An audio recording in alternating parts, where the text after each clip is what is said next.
Hi, I'm Tallulah, and let's talk all things fats. So a lot of times in recipes, you'll see that they either call for butter or oil, or you can choose oil or butter. And so I'm here to tell you when you should use what if you're trying to get a specific desired result. So my favorite type of fat to use is butter. I love using European butter because it has a higher fat content than US butter. It's really amazing if you're trying to create a product that you want to be rich, creamy, and also very aerated. So a lot of the times when you're making cookies, they have you cream the butter with the sugar. This just ensures that you're going to have a more aerated overall cookie texture.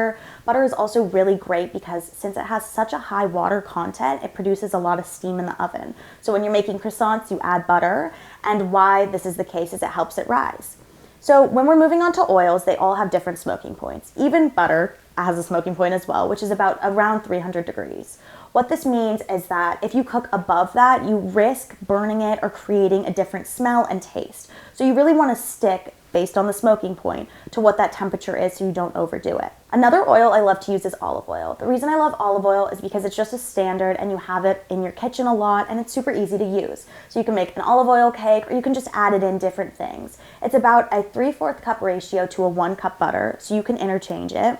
When I'm making my cookie mix, let's say you don't have butter on hand, that's okay. Do about a 1/2 cup plus 1 tablespoon of olive oil and you'll yield the same results, except it's not gonna be as creamy as if you were to use butter.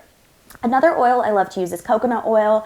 It's a solid at room temperature, a little bit similar to butter. You can melt it down, still use it the same. Has a higher smoking point than butter. So if you want to cook at a higher temperature, I recommend using coconut oil. It adds a very florally, fruity kind of texture and flavor to your overall product. So if you want to add a little extra something to a blueberry muffin or a coconut cake, I would definitely recommend going with coconut oil over any other type of oil or even butter. The last oil I'm talking about today is avocado oil. I really love avocado oil because it has a higher smoking point than the rest of these options, and it also has a very neutral flavor. So when I'm making a vegan cake, I tend to use avocado oil because it adds that extra moisture and it also tastes delicious and it's not too overpowering. So to demonstrate what each product does, I made an oil cake using olive oil and I also made a butter cake. So as you can see in the butter cake, it rose substantially higher than the oil cake. This is, like I said earlier, because of the water content producing the steam making it rise.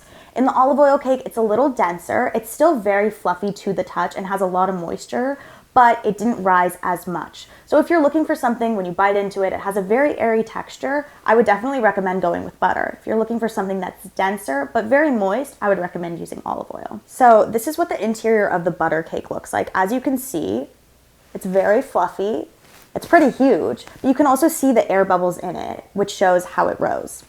Now, on the flip side, if you take the olive oil cake, you'll notice that it's a lot denser and more combined, but it's still equally delicious. So now, even if you do use butter or olive oil, there's going to be a difference in taste. So as long as you're aware that one is going to have a little bit more of a richness and a creaminess and the other is going to be a little bit more dense and also just have that extra oil, then you're totally fine. And I hope you enjoy.